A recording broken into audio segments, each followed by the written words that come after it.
called Samurai Speaks Out. From the previous week, we've talked about a couple of things like Walking Dead and such, but in this week we're going to talk about SNK Entertainment, Dragon Ball Super, and Final Fantasy, I'm guessing 15.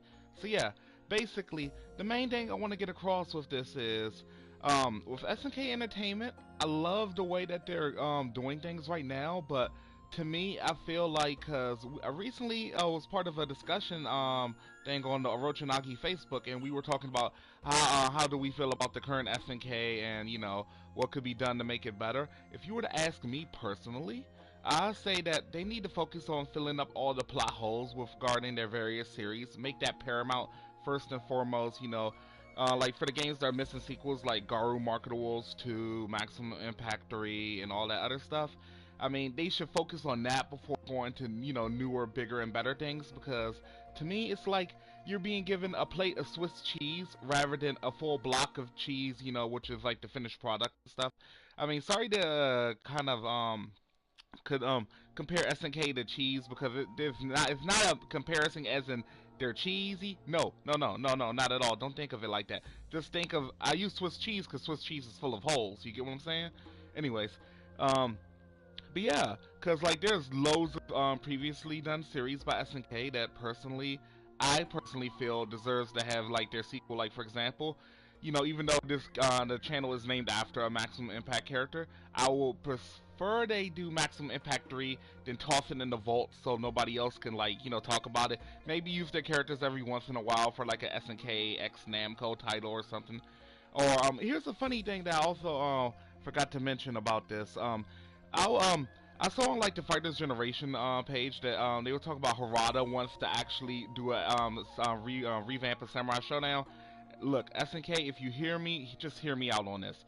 Do you know how much money that will make you? I mean, Tekken as is, there's like loads of Tekken fans. So yeah, y'all need to collaborate with Katsuhiro Harada and give it a chance. I mean, trust me, it'll probably be amazing. I mean, it'll probably be the next best thing since sliced bread.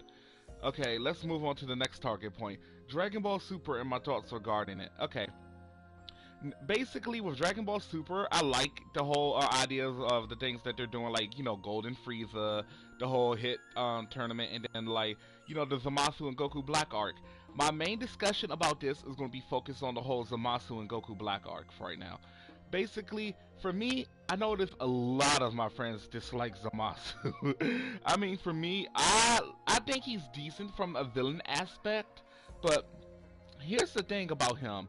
It's like he is way too hammy on some of his speeches. It's like he's always like, "I am God. God is good." I mean, like, yeah, granted, that I can see that's why a lot of people dislike him, and I kind of appreciate the fact that the whole company behind Dragon Ball, the way they did Goku, Goku Black and Zamasu's villain decay, I thought that was genius because even though Zamasu has the mortal body, Goku Black didn't have the mortal body, and then because of that, I thought that was an excellent move on their part. But for me, here's the thing.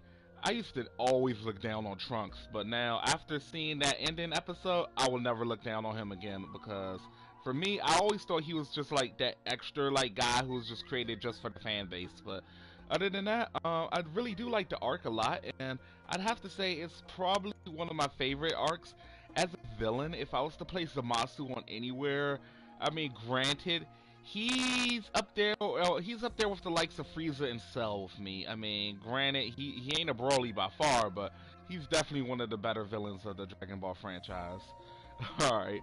Um, I'm gonna deviate for a moment to talk about Xenoverse 2 because I actually got a chance to play it thanks to Big Physique, which I will say to you honestly, thank you very much for giving me the opportunity to play it. It was like one of those games where I picked it up and I zoomed through it, got both endings, the distorted time egg and the normal ending, and I also got to like become a student of all the teachers.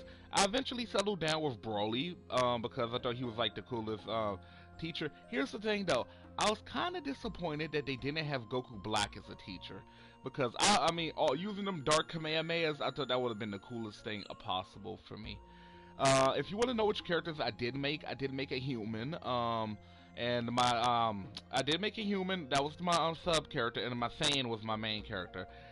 Basically, I made Brawly the master mentor, and I think my moves were a cross between Krillins, Friezas, and Beerus's. But yeah, about that. Now let's move on to target point number 3. What am I playing? Final Fantasy 15 Judgment Disc. Okay, here's the thing with me. Like, I'm gonna talk about what a couple of my friends feel about.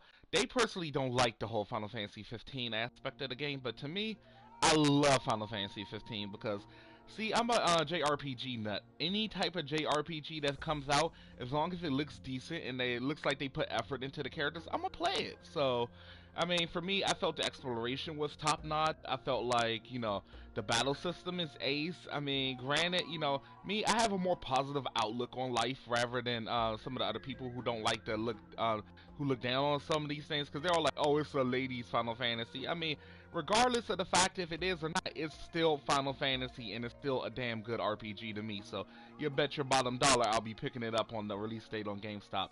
But yeah, okay, for the most part, I actually decided to pick that up over a couple of other games. So with that being said, I'm definitely gonna make that my next title.